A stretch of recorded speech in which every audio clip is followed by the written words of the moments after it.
Okay, hi guys, here's the update for the month of July. Closing prices as of the 30th of July 2021, which for me is actually month 4 in my year. Now, I will be doing another video this weekend probably on my transactions, so or my trading rather. So I have targets for all the stock, or most of the stocks I hold, to buy and sell. So to top slice and to add, and you'll see the targets down in these two columns, which I've recently added.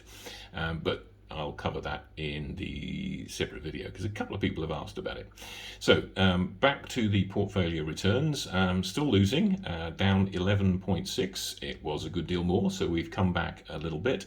Overall, the overall return has been helped by the trading. So the actual investments that I hold versus the book value that I actually bought them at currently is actually minus 23%, but the trading that I've done on it has actually helped and produced 11.5% positive return. So hence the reason for going into the tradings that I do. And I do that on conviction stocks, i.e. stocks that I feel will be going up and I'm confident to hold and add more as the trading usually works out, but more of that in the next one. So first off, a quick recap on my potential stars, which aren't working out that way just yet, but I'm confident that they will. They're still underwater. 4D Pharma is down at 88.6 under my average buy of 125, so I'm losing minus 27 in total. It's got some oncology results coming out soon, which could turn this about. It's also this week taken out a debt finance with Oxford Finance in the US for $30 million, which will enable it to go to the end of 2022 without needing to come to the market again. But it will give it more clout in negotiations with prospective partners. Those partners could be for any one of the areas that it's involved in. Potentially it could be for Blautig's, the irritable bowel syndrome, but watch this space because that then means it doesn't have to come up with a poor deal because it's relatively cash rich. NCYT is hopefully at rock bottom. They announced this week that the CEO is leaving in October and being replaced by a very notable gentleman called Ullman, who's CBO of REAT, which is also a NASDAQ based operation. So potential there. It's still making shed loads of money. It's still in dispute with the DHSC, which of course isn't helping things at all. Resolution of that and realization of how much it's actually making outside of the DHSC will boost the share price considerably when either or both of those things are announced. The half-year figures will probably come out sometime in August, I would imagine. DVRG is going great guns on several fronts, like LabSkin is smashing it out the park with the existing arrangements it has with 18 of the top 20 cosmetics companies. Its Skin Trust Club is doing exceedingly well as well. I've signed up to it myself.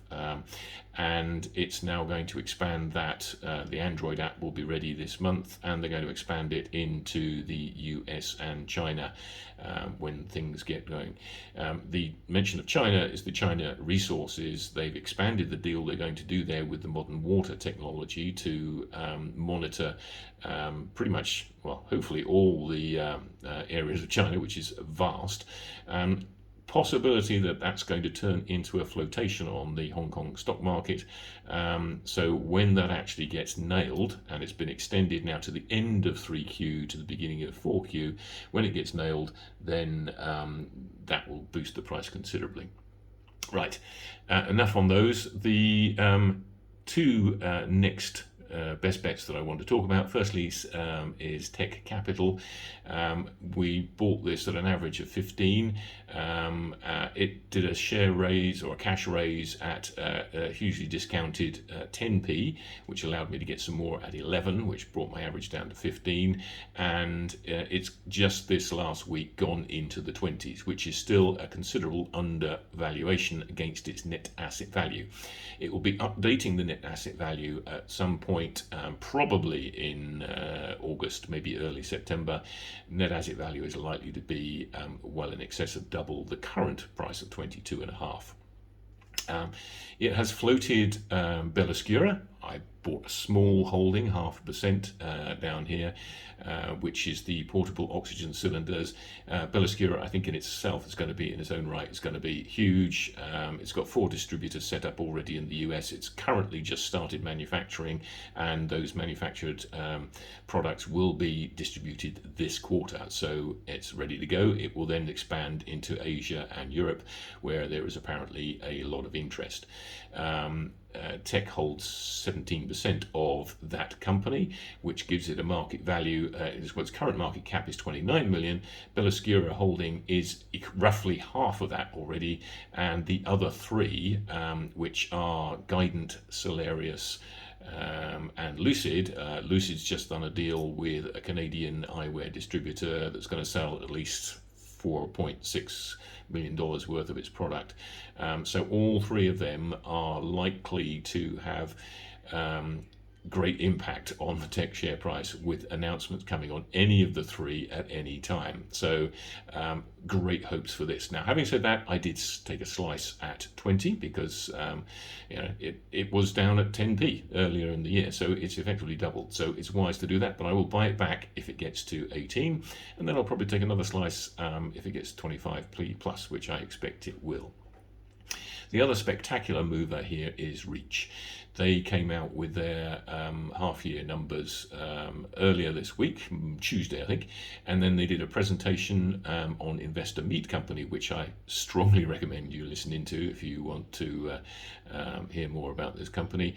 And basically, they're smashing everything they're doing. They're a newspaper publisher. They've got 110 titles in the UK of regional newspapers, and I think 9 sort of national newspapers, including the Mirror, Star, and Express. So a wide diversity of options there.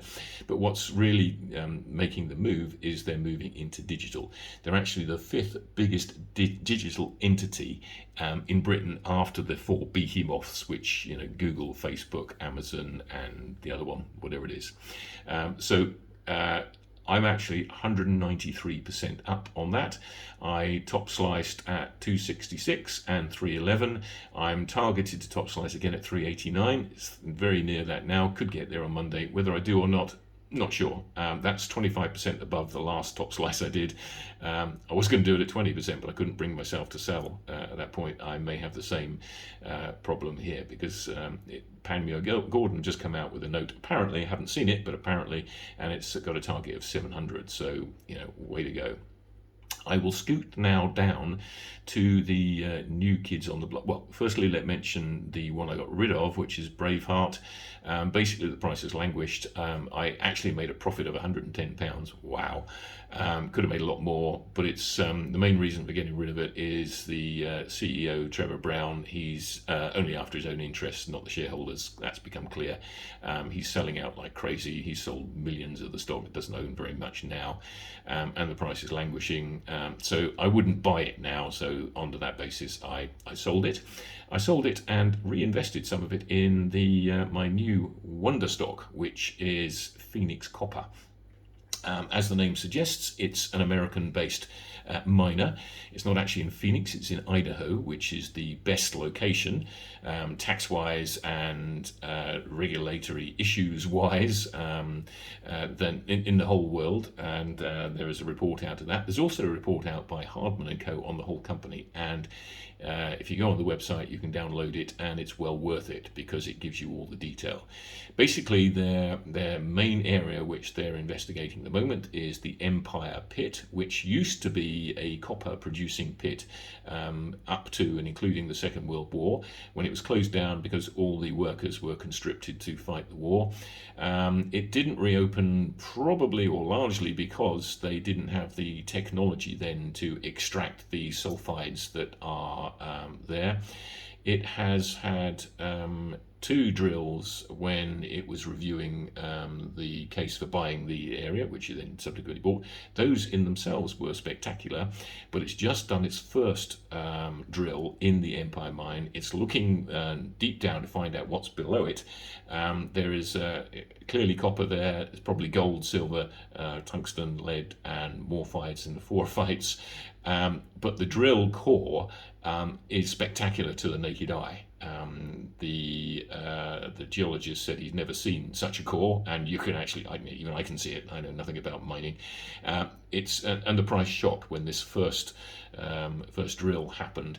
It's now being reviewed, and the assays are being checked to come up with the exact porosity and level of ore and types of ore that are in this first drill. It's a very wide vein, so whatever's there and in whatever quantity there is a lot of it. They will be doing another 19 drills in that same area. When that essay comes back, if it's anything like what it's predicted to, just watch that price shoot. I'm building a stake in this. I bought 4 tranches in the mid 40s. I bought a double tranche at 58. And I bought 2 more, what I would call half tranches, in the 60s. Just on Friday, I bought one at 67.3, which is below the price currently because it dipped a little bit more on it. And I bought another small half tranche at 63, which is now, a few hours later, actually 5% up in value. I'm currently 26% up. I will continue to build in this. This is the one that I believe in most in my portfolio, both in the short, medium, and long term.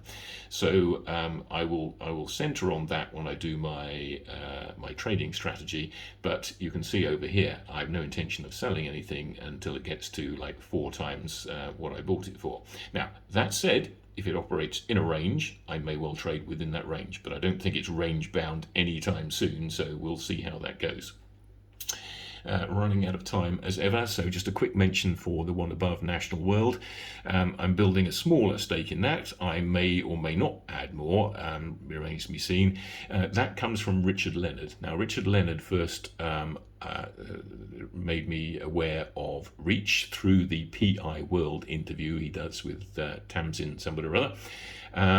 And basically this is in the same area. He said he wouldn't have any of his stocks in the same area. He said, but this one is just too good to not add in that. So it's in the same field as REAT, so that makes me happier because I would love more in REAT, but I've only got just under 4%.